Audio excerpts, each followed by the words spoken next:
fly like the winds of Jordan, more fierce than a lion's roaring. Heavenly Father, help us to learn the lessons of history and see them in the way you present to us your prophecy, which was not made by the word of man, but by the will of man, but through the holy man of God, led by your Spirit. And help us to understand and learn the lesson and apply it, we pray in the name of Jesus. Amen. Amen. Well, we've talked about the paradox of how liberalism actually helped to liberate Jewish people from the oppression of intolerance. And that's what we finished by showing the pendulum. Because what happens with conservatism comes intolerance. With tolerance often comes liberalism. And to really be here, not in upswing, not in that swing of a pendulum, we need Jesus. Yes.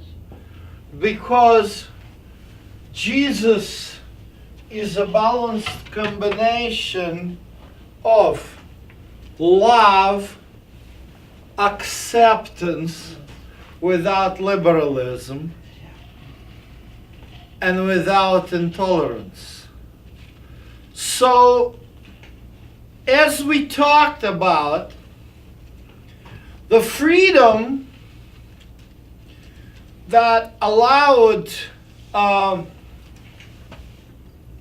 Jews to go get education allowed many of them to go on a journey of search without the oppression of intolerance. The Catholic intolerance has created in Jewish community a horrible situation. How so? Well, think about it. There are two major Jewish groups that are present today. They're divided by language and depending on where did they reside. Jews who lived in Spain are called Sephardic. After the expulsion from Spain, they went to live in Muslim countries such as Turkey, Algeria, Morocco, Egypt, maybe even Yemen, and also South America. Sephardic Jews were not subject of the same ghettoization as the Jews of Western Europe.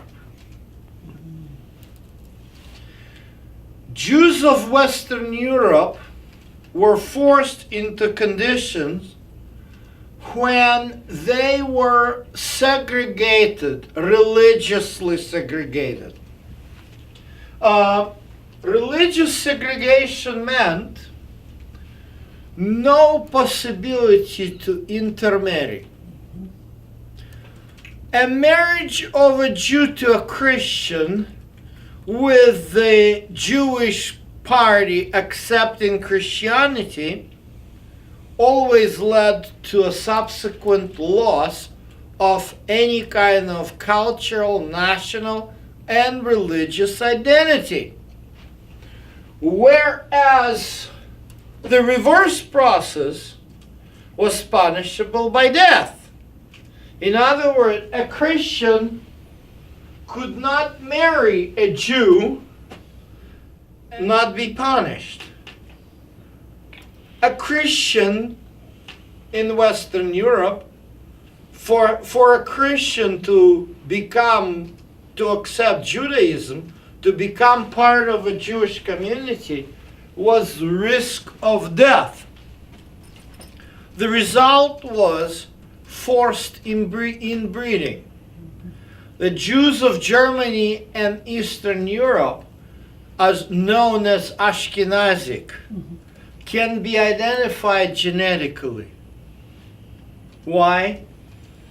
Because of the diseases. Even my own great-grandparents, they were related. Really? Which is not a really healthy thing. And that's why there are set number of Jewish diseases which are recognizable, and this is the result of segregation which a Catholic Church has inflicted upon the Jews. Well, however, I want to talk about the great promise which God gave to Abraham when he promised to give him the land. He says, I'll make you a great nation.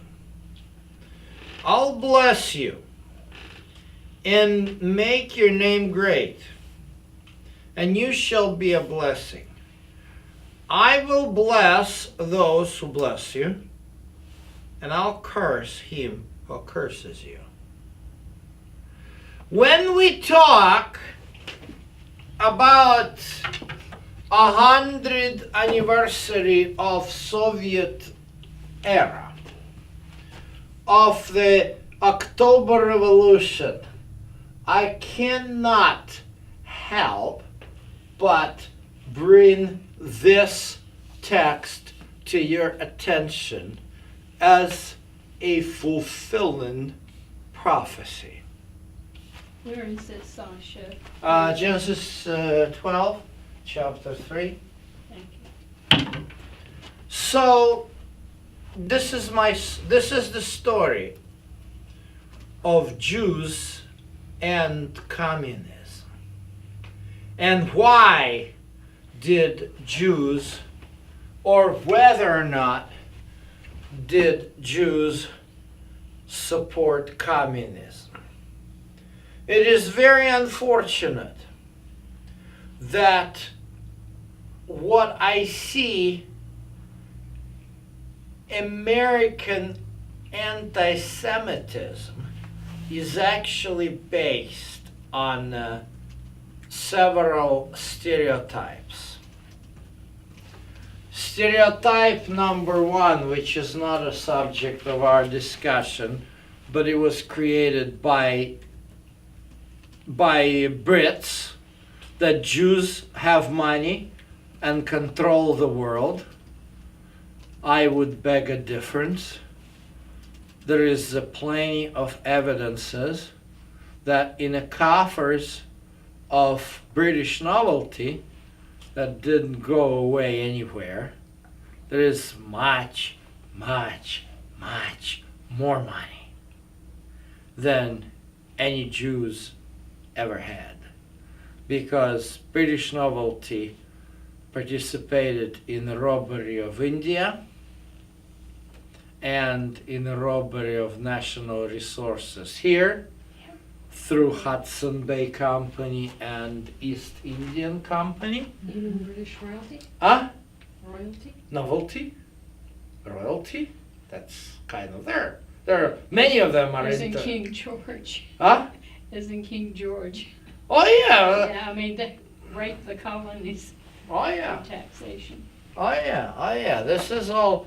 Well, with the American Revolution, I don't connect because there was no much stuff. New England and even more south, they didn't have that much fur to steal. It's more of a... French kept that. Huh? The French kept that. They were No, everything fur up trading. north, and then of course Hudson Bay Company and whatever they did in Canada and stuff like this, that was much more lucrative. That's why British kept it. But I mean, they rebelled before they had an opportunity to take over. The colonies rebelled Yeah, and stop the taxation and all of that. taxation, yes, but taxation wasn't making King George too Land. rich. You know, the land and all that. Yeah, it wasn't making them too rich. What actually was they were complaining is that they needed these taxes because they wanted to keep expanding west and they needed to fight Indians. I mean, all of these reasons, but this is not the major source of the riches. India, Right. Canada, and then they tried Ottoman Empire. And that's what led to a current Arab-Israeli conflict. Because the way British companies do, they don't come with British government. See, with us and the Revolutionary War, it was British government. The official British army needed some money to be kept there and all of this. So, but you go up north and there's no British army. There are mercenaries that work for Hudson Bay Company. Right. And the same way they worked with India 100, 200 years ago. They had the mercenaries, which The did... Germans, right? Hmm? The German mercenaries. I don't The know what the kind of Hessians. The mercenaries. Hessians. The Could be, Hessians from could be. Germany. They But were. they were not connecting British government with it first. When they turned India to a British government, it was Victorian age. India was already robbed. And during Victorian age, they already had the situation, and yeah, they proclaimed her the Empress of India, but it was all just charade. Because all money in India were made, and basically now the crown had to clean up the mess. But the funny thing about the British crown, it's the tip of the iceberg. They set the crown as kind of a nice smiley face. Now it's the face of Elizabeth II for the past 65 years. Very nice, but whatever is under, nobody knows, and they have a big money. You know, have you been to India, Sasha? No. You know, there's just so much poverty there. Oh, yeah. It's just they never, ever recovered No, from England, what England did to them. no. I mean, Anyway, so yeah. but to cover up, this is what I see more and more and more when I study to cover up the crimes of greed which they did over the several centuries since Henry VIII. They put this idea about Jews having all the money. Well, but what the issue here is more of a second stereotype that really fuels American anti-Semitism, as I noticed. Jews are liberal, and that is a big source of anti-Semitism. It is true, quite a large number of Jews in America vote Democratic. And of course, George Soros and other type of liberal guys, or liberal, I don't know why. With George Soros, I don't quite understand it. But so did Warren Buffett. This one I don't understand either. So did, I forget who was the guy who invented and developed and got rich on McDonald's franchise. But all these big guys, they become, Bezos. huh? Bezos is not McDonald's, but Amazon, I think. Yeah. George Bezos. It's Okay. so interesting. You look at the development of these capitalists, okay? This is how Marx, America to me is still very enigmatic. With my Marxist mind, this is what I was formed starting from the first grade of the elementary school. I understand this.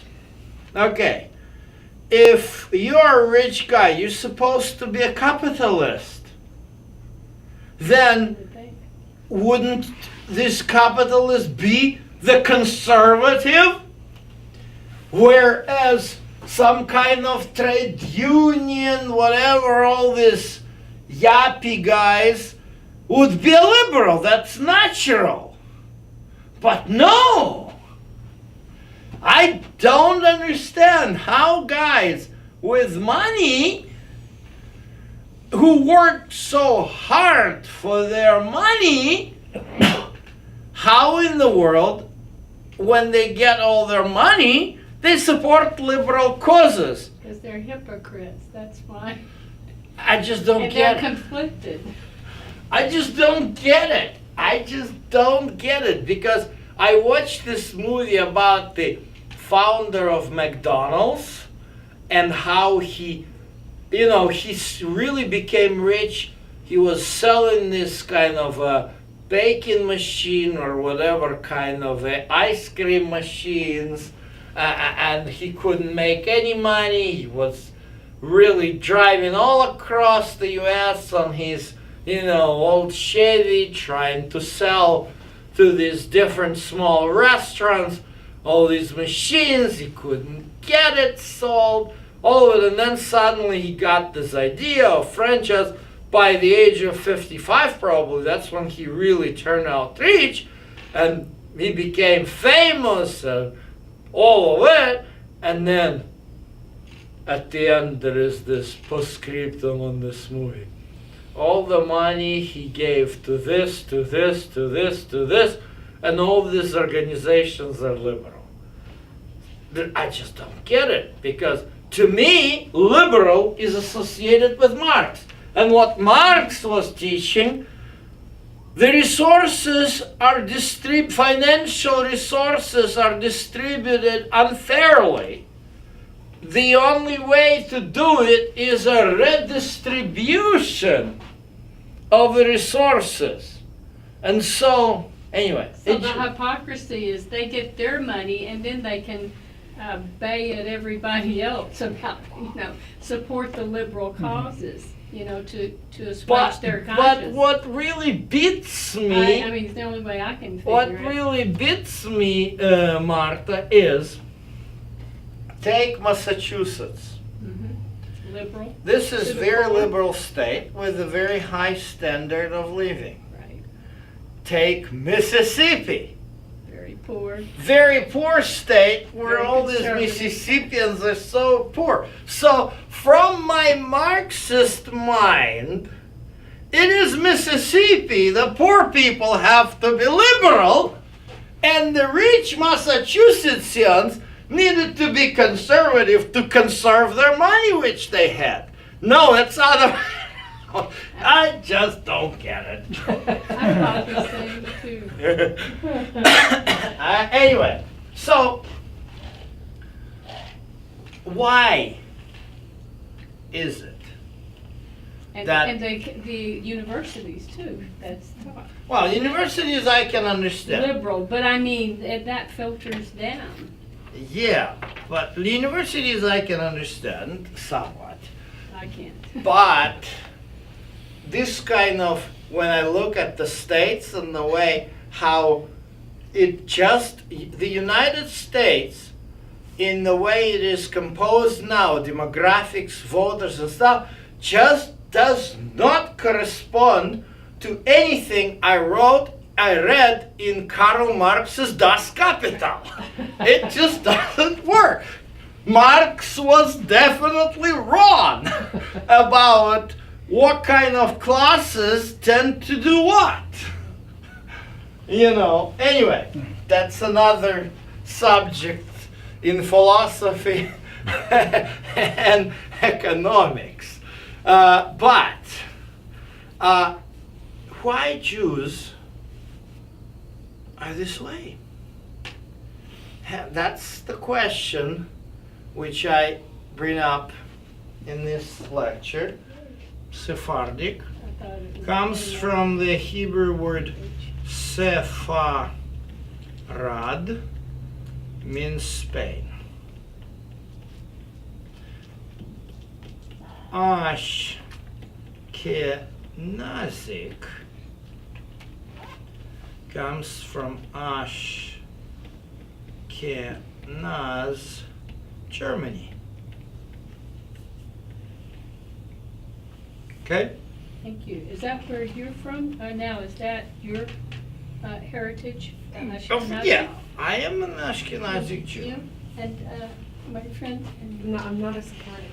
No, yeah, Ashkenazi. Well, I'm just learning this now. Yeah, I'm an Ashkenazic Jew. So, let's go take a look at the map. Well, somewhere I'm related to one of the lines. I will find out and let you know. I'm thinking Spain. Okay, so here is Germany. Here is Frankfurt.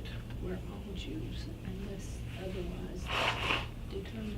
Here is, let me show you. Oh, that's where I lived, in Frankfurt. This is not the best, but this is a Rhine River, okay? You see Worms here? Yes. And now, look for Hannah. Now you see Mainz here. Mhm. And somewhere there will be Speyer. Here's Speyer. Okay, take a look again. Mainz, Worms, Speyer. See? Mhm. These are across the Rhine. It's Shin, Vav, Mem, Shum. This is the area where Ashkenazic Jews lived. I will show you here why. Okay.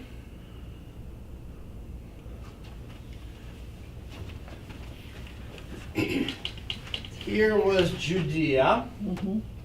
This is where they ended up. Mhm. Roman Empire, imagine, around Mediterranean, this way, this way. That is the farthest frontier.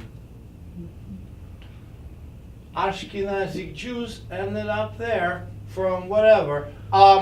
Genetically, they're identified with this area.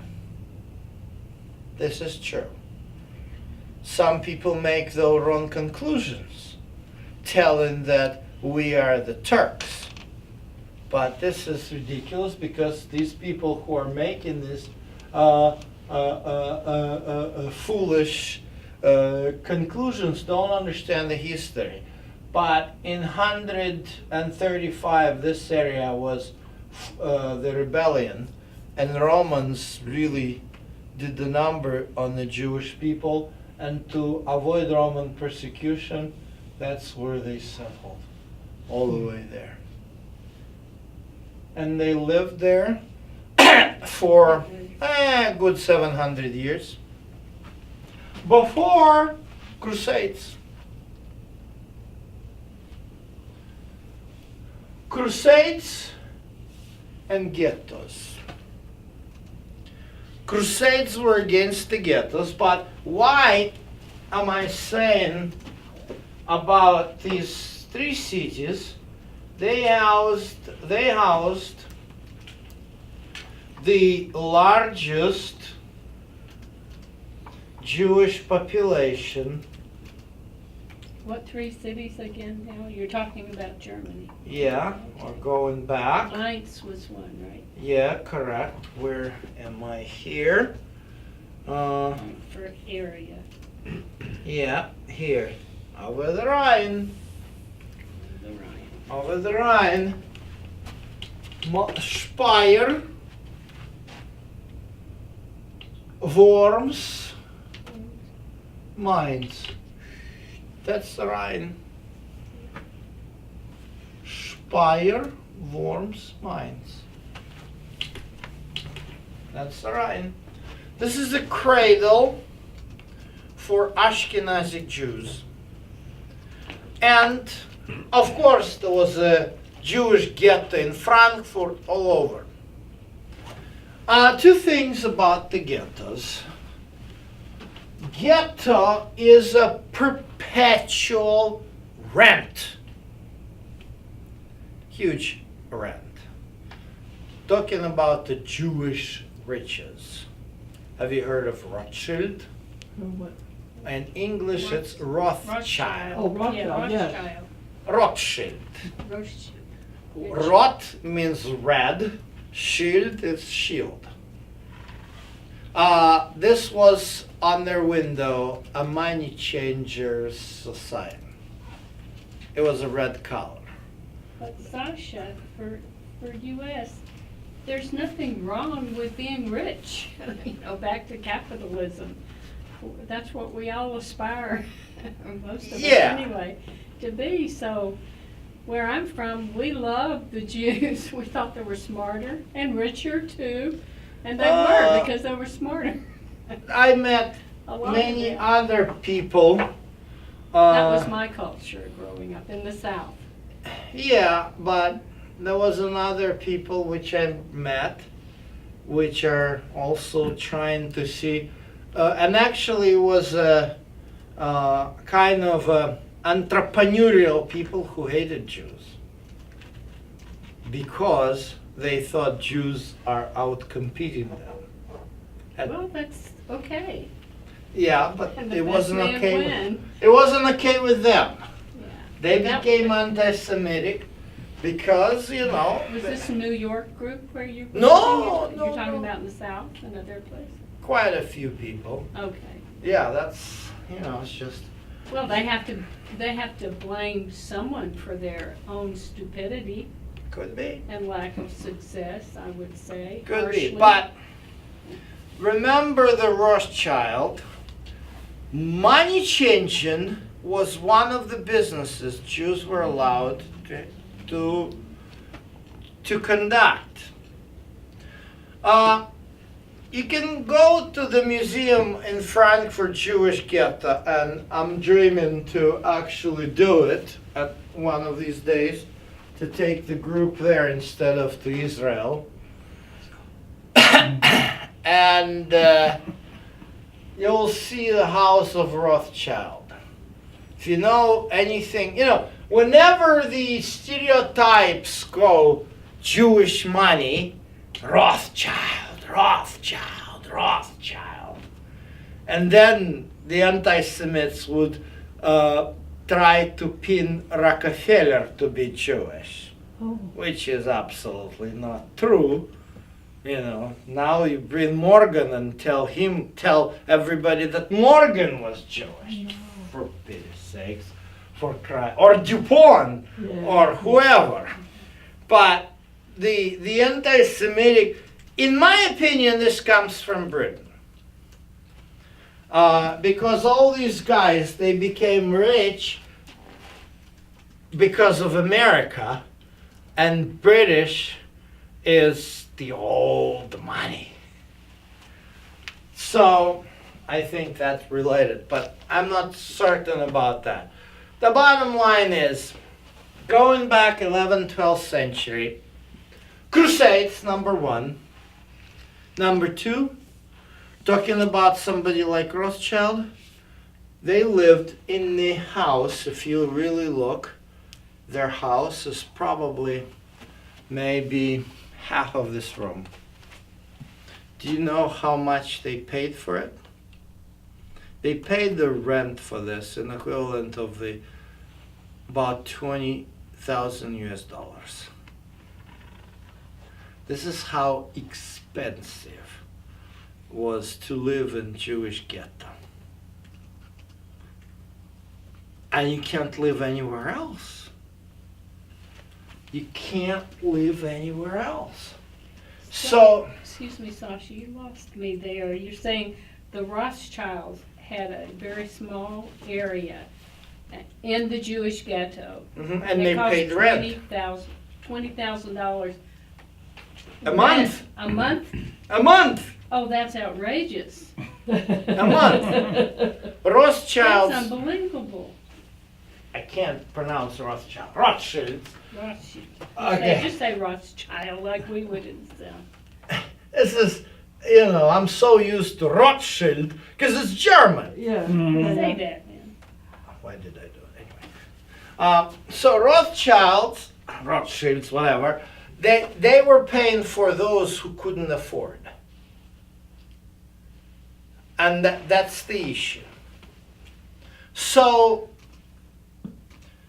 quite a few Jews, mainly craftsmen, peddlers, other type of not so rich, they were priced out and threatened by crusaders. And so fast forward about 100 years, 200 years, and we go to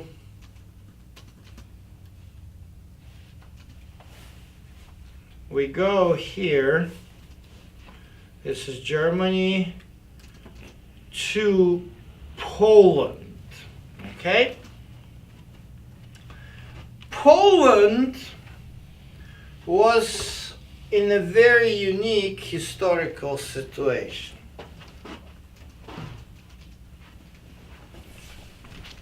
Of course, what you see here is modern Poland, but I want to show you where was Poland of the 14th century. From here, Wow. all the way there. Huge. Why? Well, let me put you in a context. This is Kiev, the capital of Russia of 9, 10, 11, 12, 13th century. Moscow didn't exist. Moscow was a little trading post. This is where the Russians used to live. But in 1260, Genghis Khan and his hordes of nomads came ravaging here. Kiev was burnt. This was the most populated, see, that's called Dnieper River. It was the most populated, economically vibrant area. Here, where Moscow is, was kind of foresty. It's like Canada in Quebec type of area. So, because of the Genghis Khan, all this area was depopulated, and Russians reestablished here. The area was called Moscovia. Okay? So let me talk about comparison of Poland and Russia. In Russia, since it became Eastern Orthodox, by the influence of Byzantine Empire, they had a very strict anti-Jewish laws. Jews were never welcomed in Russia. They were viewed as Christ killers, and they were not allowed to settle in Russia from the early times of this country. Okay? But Poland was a different story. Though Poland was very Catholic, later on it created a dynastic union with Lithuania. After the Genghis Khan, when this area of Russia became depopulated, it fell under this new Polish-Lithuanian state. And unlike Russians here, who did not allow Jews to come, Polish kings said to the suffering German Ashkenazic Jews, "Come, please come." Why? We need you right here in our eastern frontier. We're Belarus today and Ukraine today. Because we need economic development of this area depopulated by Genghis Khan. Can I ask Sasha back up what the name of that sea is right there, the bottom one to the south? Yes. Black Sea, Black Sea and the top one to the north? Baltic Sea, Thank you. okay? Yes. So, you get the idea? All right, so here are these two rivals. Lithuania was also the other Baltic states at the time.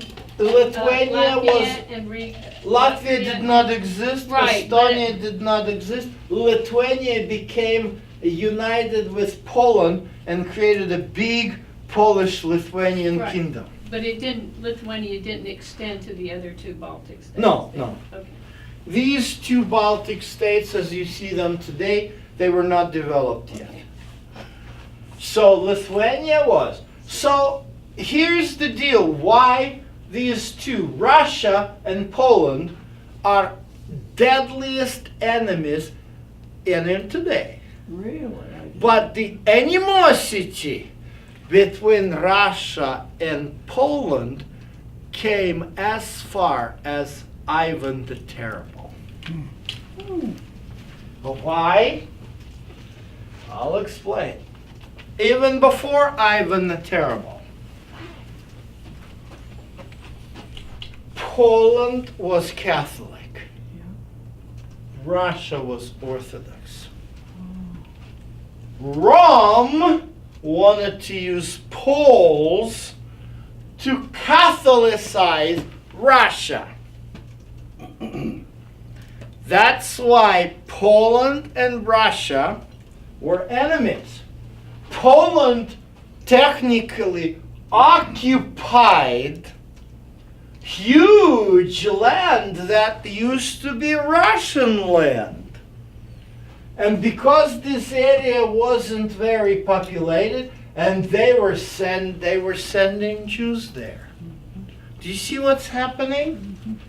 Jews who were squeezed out of Western Europe through because of crusades, because of expulsions. I forgot to mention this. I have to show you this.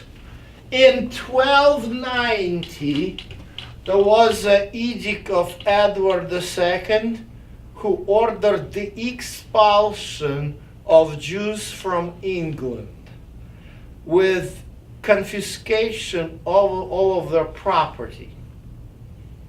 Jews were also expelled from France. All these Jews needed to go somewhere. Polish king said, Jews welcome, welcome, welcome. Okay? This was a good thing. From 1400 to 1700, it was called a golden age of Ashkenazic Jewry.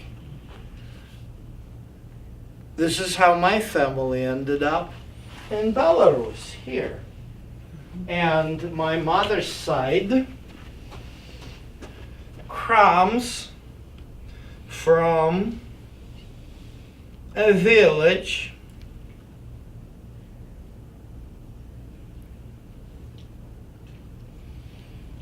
near the town of Pinsk.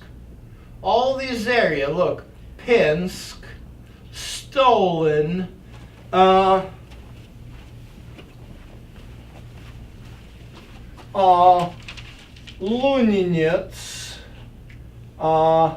David Haradok, all of these towns, they were Jewish towns.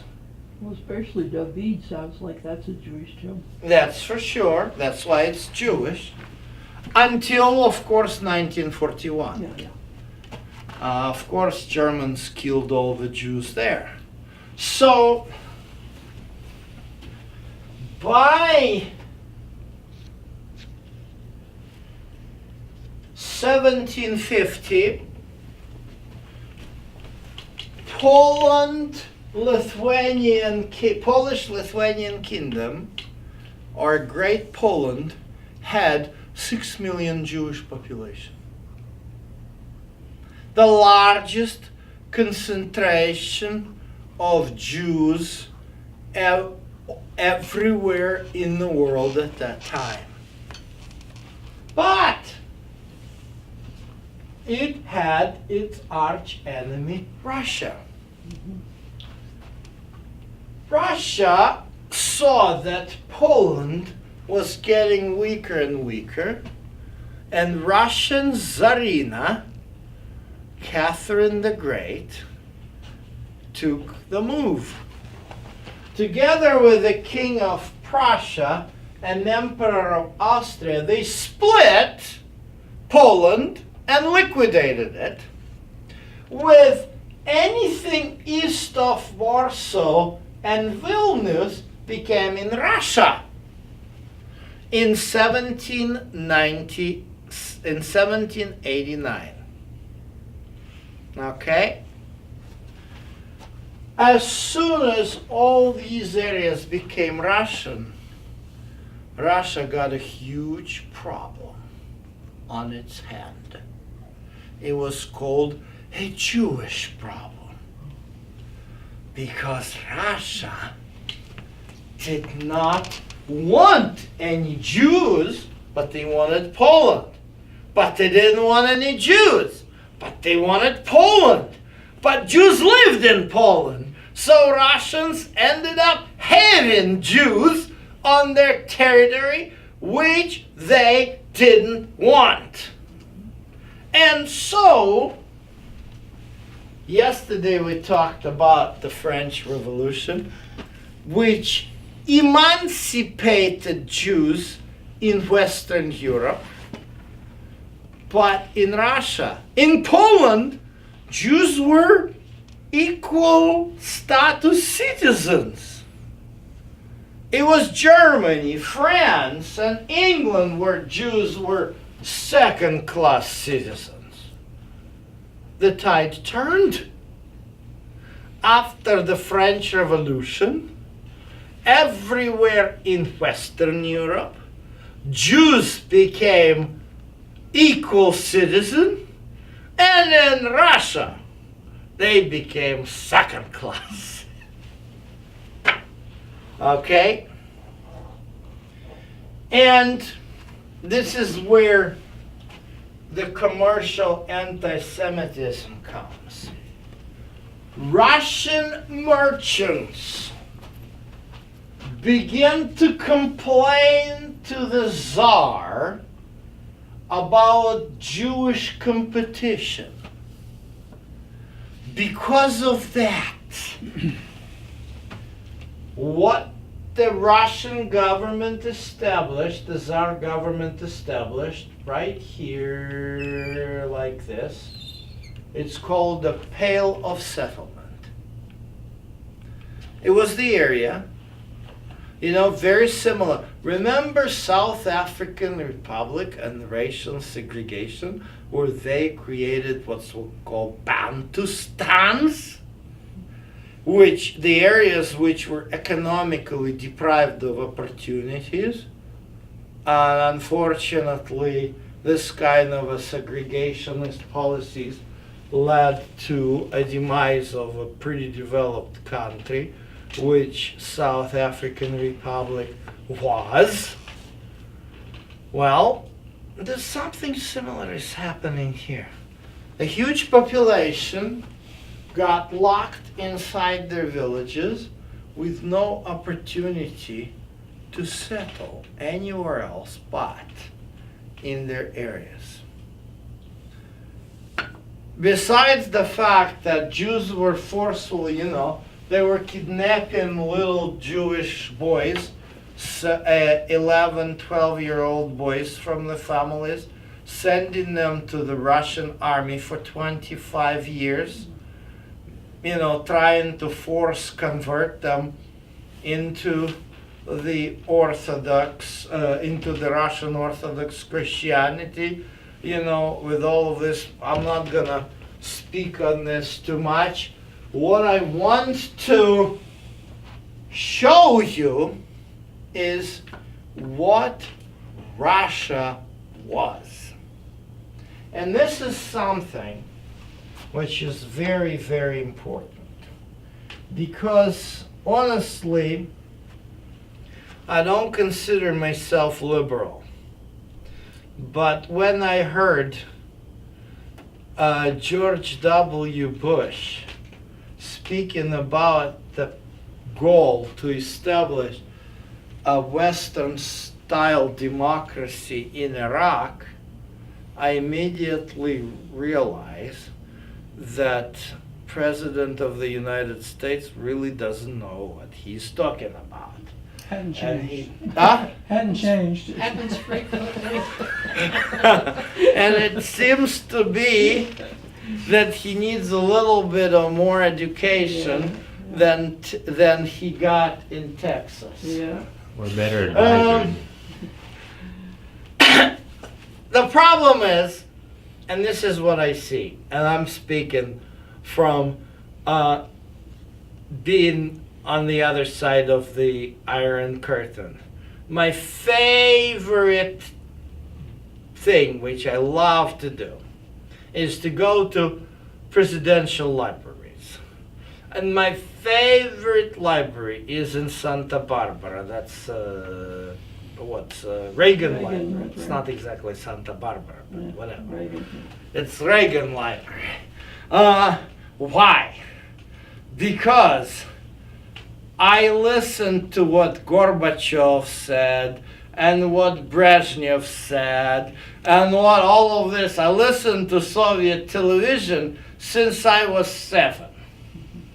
So I remembered exactly what the Soviet communist leaders spoke about America and communism and stuff like this. And I'm so intrigued when I come and I could sit for hours listening to Reagan's speeches about Russia. And I mean, he really was able to overcome, but Russia is back. Russia is back. Because what we now and what Americans really don't understand in all of this of who Russians are. So let me teach you about who Russians are. And not only Russians, anything you need to understand about some other people, you need to understand their religion. Everything, America is America and America is that way because of its religion. Russia is Russia and Russia is that way because of its religion. And Eastern Orthodoxy, which is actually, that's how in America it is called. That's not correct. Eastern Orthodoxy is Greece, whatever. There is a Russian Orthodoxy. The center of Russian Orthodoxy and how it is different from any form of Christianity to a degree and any form of Orthodoxy is the presence and a special role of a Tsar. All of this is going back to a 14th century. In the 14th century, within the hierarchy of the Russian Orthodox Church, there was a big theological debate. There were owners and paupers. The owners believed the church must be an institutionalized institution.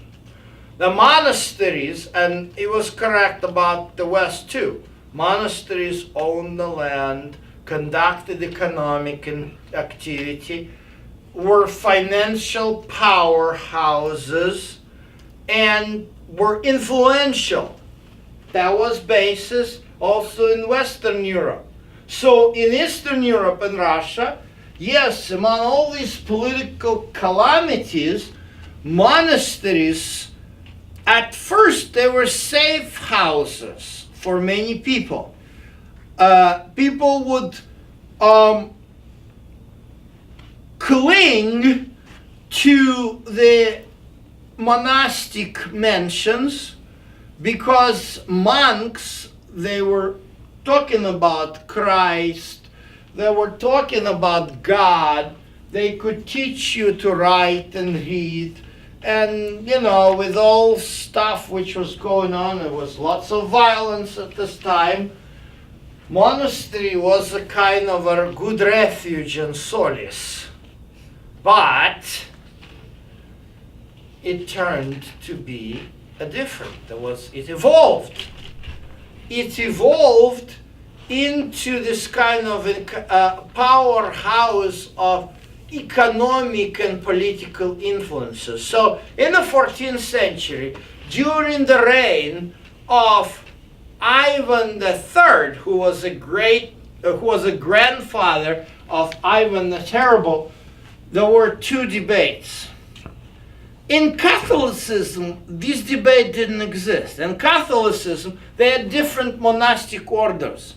There were orders of paupers like Franciscans, and there were orders of military type, state type of orders like Teutonians. Well, in Russia, the debate was, should we own or should we give vow of poverty, give out our possession, serve, with a little bag, go around the villages with a little sack on your shoulder and one set of clothes and just be with the people. Well, the other party got favored by the Tsar, the owner's party. One of the ideologists of the owner's party was a theologian, a monk, Joseph Volotsky. Let me write that for you.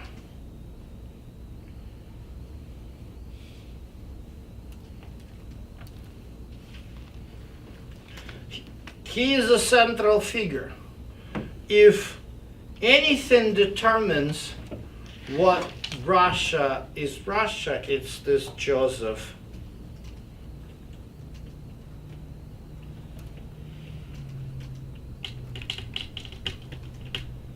Joseph Volotsky created a theology. He was like a Saint Augustine to the West. He created basically an image of Russia as a safe haven of Christianity. it is from his pen came the idea that Moscow is a third Rome. First Rome is Rome, second Rome is Constantinople, and third Rome is Moscow. And the Tsar, this is the difference. In a Rome, there's a pope that crowns the Tsar, the kings. Here, it's the Tsar who is the father of the church. He is the anointed by God.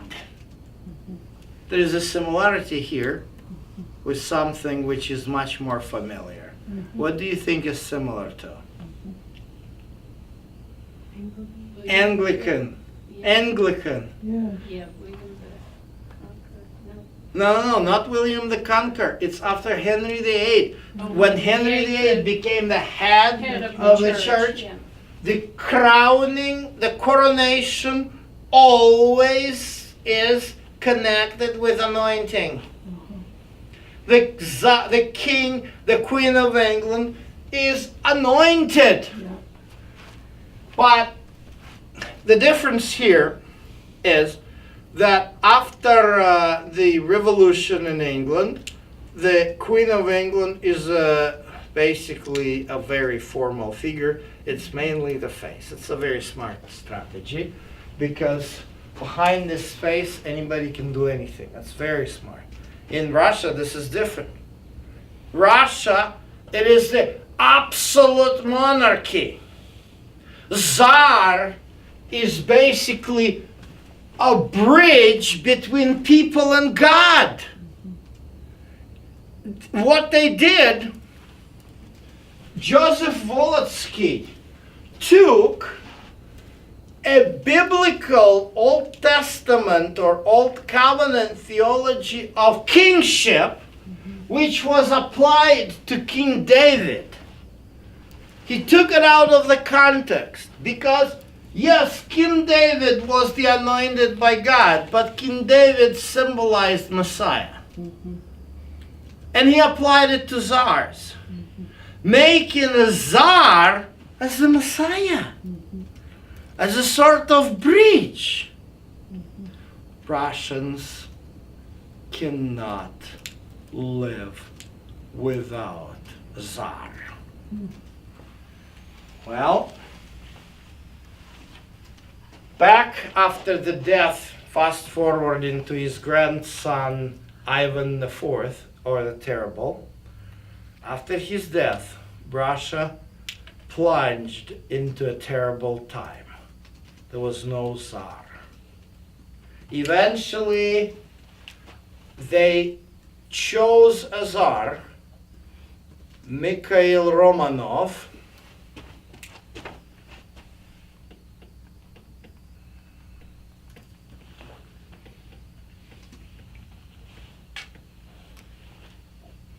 Mikhail Romanov, and he was a young man, but he was the son of a fellow by the name Filaret, who was a patriarch of Russia. So the son of the patriarch of the Russian Orthodox Church becomes Tsar and establishes Romanov's dynasty, which become a hallmark of Russian absolute monarchy. Mikhail, Alexei, Peter, his daughter Elizabeth, Catherine, Paul, Alexander the First. We are in the 19th century with the Jewish problem. And with the Napoleonic Wars. Russia was attacked by Napoleon. That's why I go all the way to Alexander the First. Russia is attacked by Napoleon. Russians beat Napoleon. Russia becomes known as gendarme of Europe. Is there an English word for gendarme?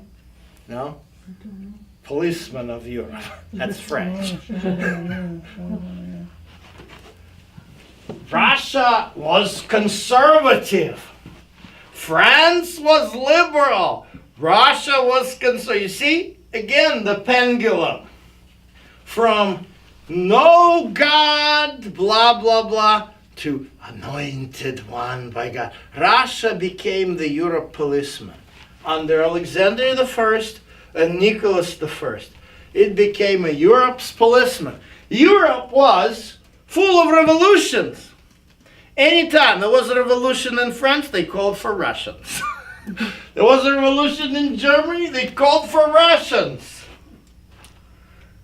Well, it was good and bad.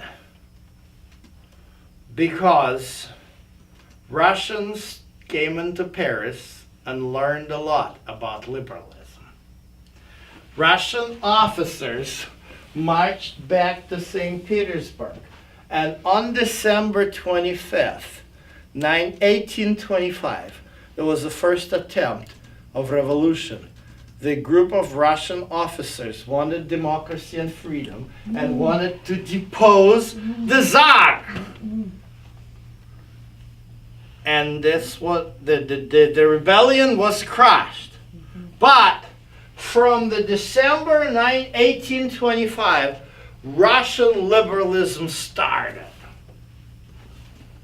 After those who rebelled in December, then there were all kinds of writers, magazines, and Russian liberal thinking began, and it evolved into a terrorist organization which was called the Will of the People. And the pathetic part of this Will of the People, they were terrorists. They were trying, their goal was to kill the Tsar. They were fighting absolute monarchy. Well, whom did they kill? They killed Tsar Alexander II. This was the best Tsar Russia ever had. Why? Number one, first of all, he abolished the serfdom,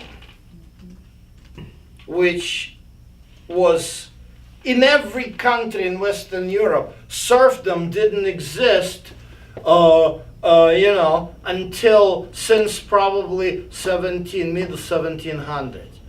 Russia had the serfs until 1861. Well, it is interesting about Russians. Russian Empress Catherine the Great, who was German, wanted to introduce democracy. She created the consuls. It wasn't working. She tried to use the consuls of people and some democratically elected institutions to use the democratic process to abolish the serfdom. People didn't vote. You see, I'm just explaining, this is how conservative Russians are. They didn't vote, and she abandoned this idea. I mean, she was German. She was very liberal. But she realized that she, as a liberal empress, governs a very, very conservative-minded people who are not interested in freedoms. They're just not interested. You know, it's the same thing which we now have in Afghanistan. Pashtun population is not interested in taking burqa off their women and sending them to school. Only a minority of more educated kind of free-minded people. Every country has people like this, but unfortunately, people like that, they have guns like this, and I know some of them, they'll be much better off overseas. In their country, their society It's true. will not accept it.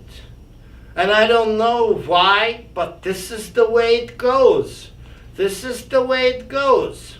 They will not accept women going to school. They can't assimilate.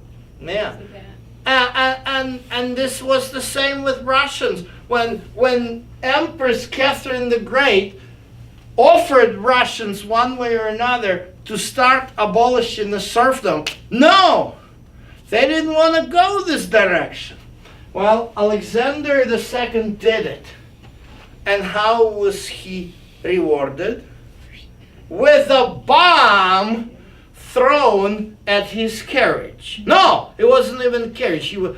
They tried to kill him several times. I mean, this guy was really good. I mean, he was trying to be good with people. He actually gave some freedom to Jews. He abolished this 25 years servitude in the army, all of this stuff, and they killed him. Well, but who? The Russian liberals who were terrorists. So, how do we connect Jews here? If Bob was here, he would be probably screaming at me, tell me where the Jews are here. Okay. I don't have next session, so I'll tell you right there. Go back to Russian religion. Now, the anointed one of God, first time in Russian history since 1,000 years, was killed by whom? By his own people, the Russian people, and it was Russian guy who threw the bomb. It was all Russian organization. But how could a Russian society stomach this idea that such a thing can happen? This is, the same way as a crown, the revolution removed absolute monarchy because absolute monarchy in England survived only under the Tudors, but England wants the crown.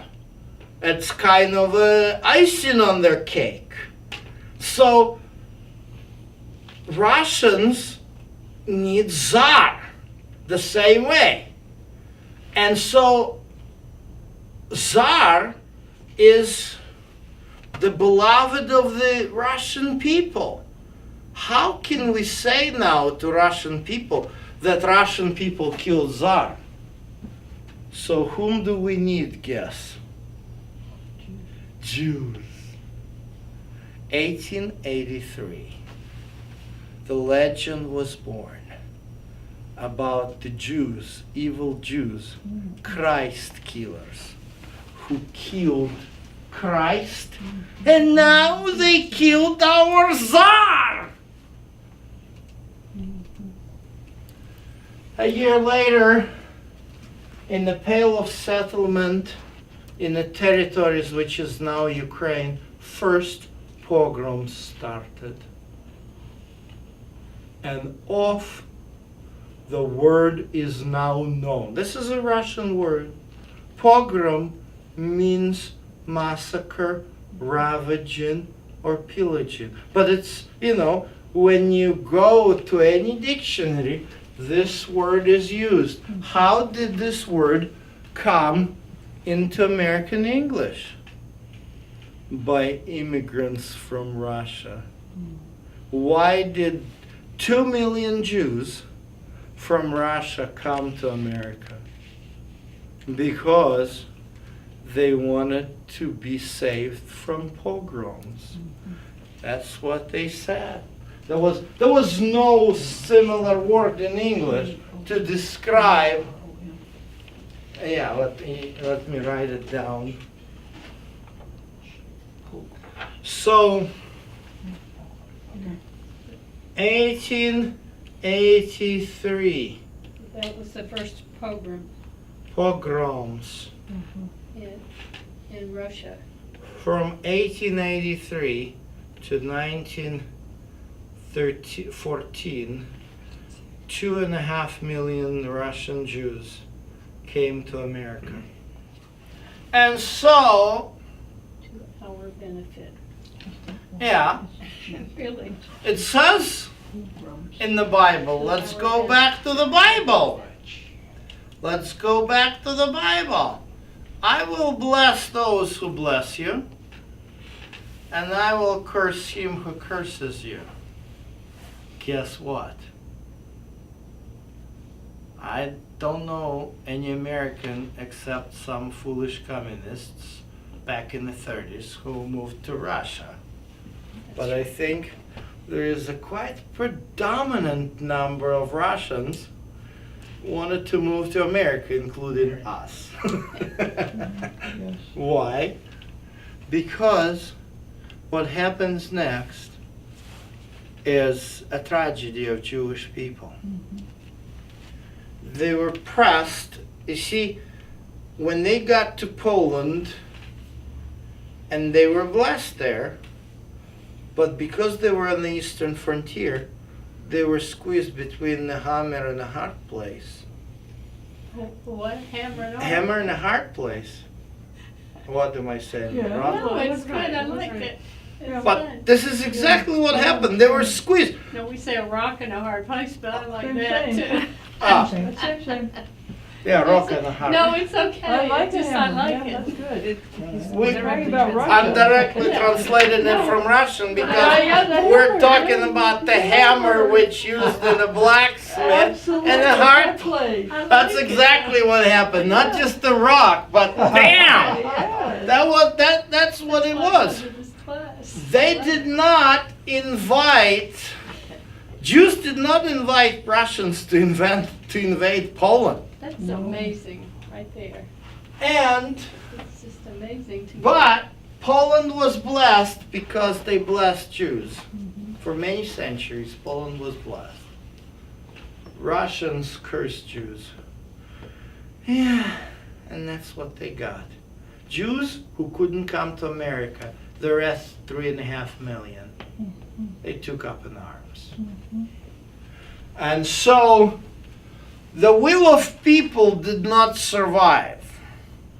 The second, it was a Marxist circle, the liberation of labor. It was a Marxist circle, Marxist group that wanted to assassinate Alexander the Third, who was the son of Alexander II, who was very reactionary. He really tightened the screws.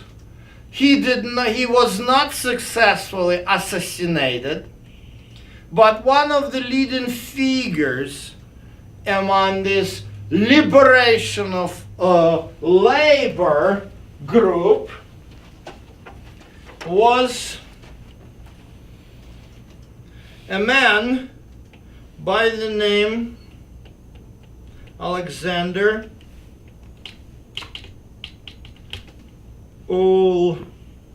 Ulyanov. He was the older brother of Vladimir Ulyanov, who took the pseudonym Lenin. Oh.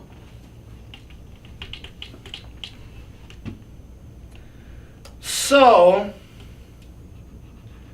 there is a painting. Let me show it to you. This is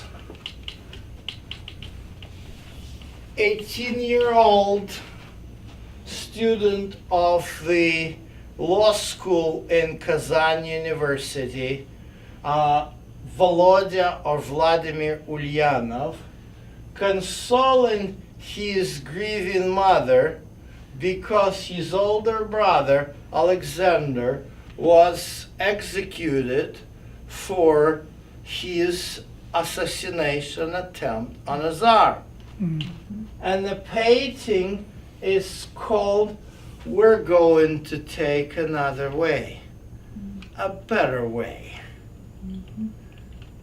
By this, he meant not a sporadic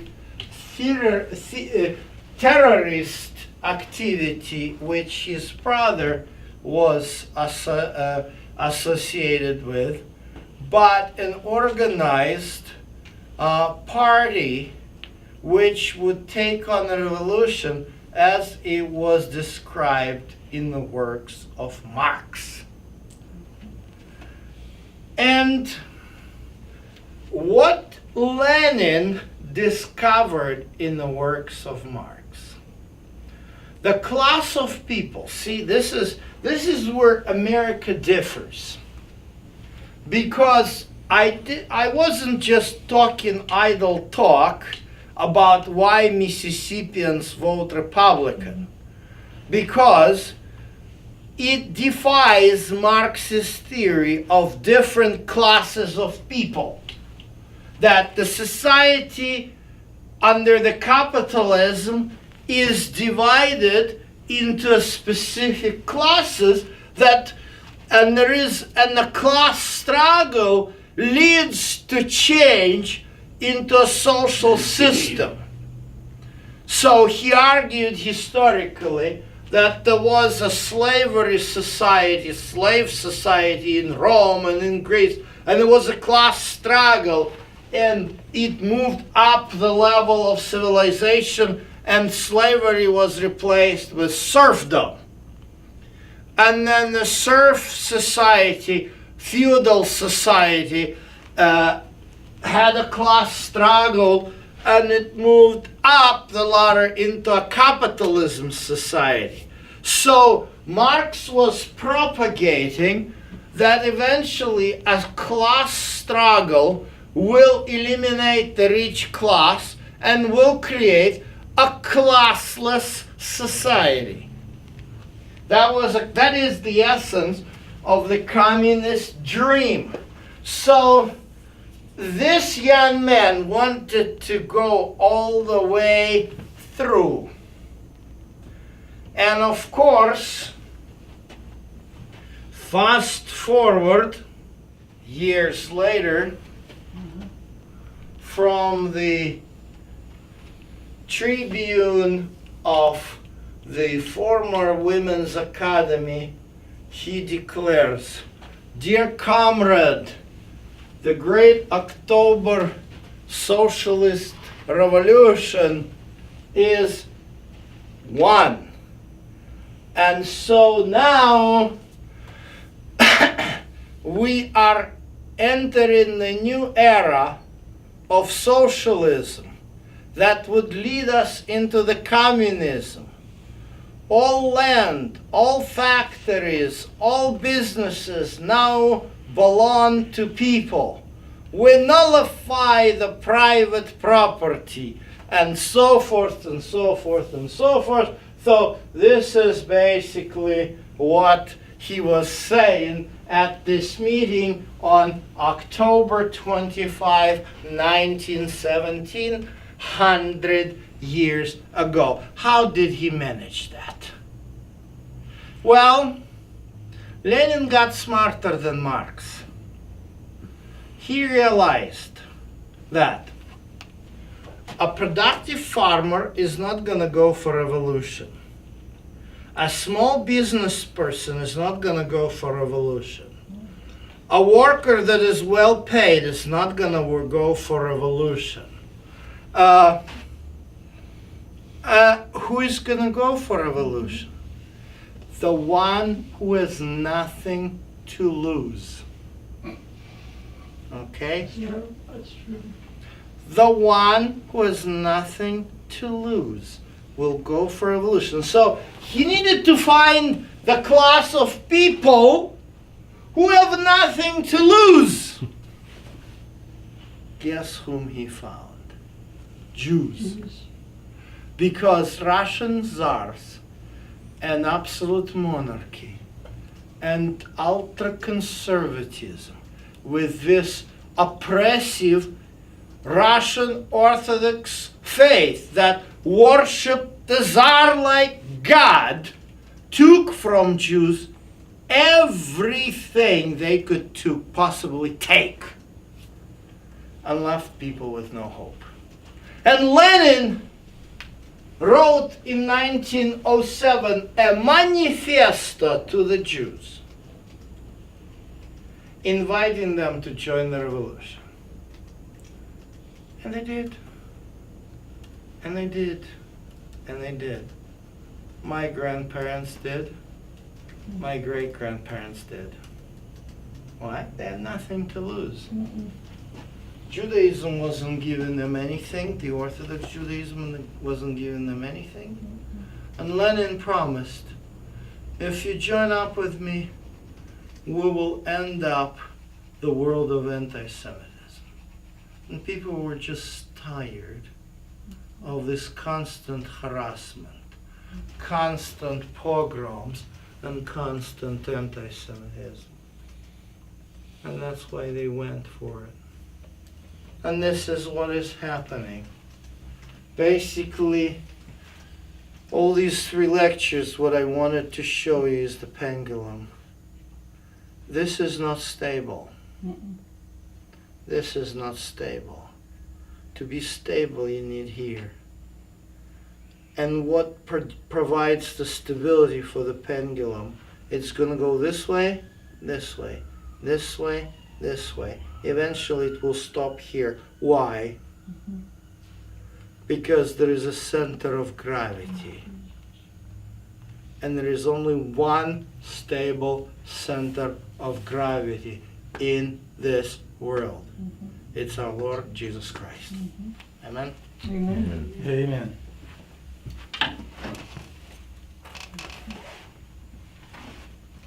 Heavenly Father, help us to realize the lessons and where we're going through.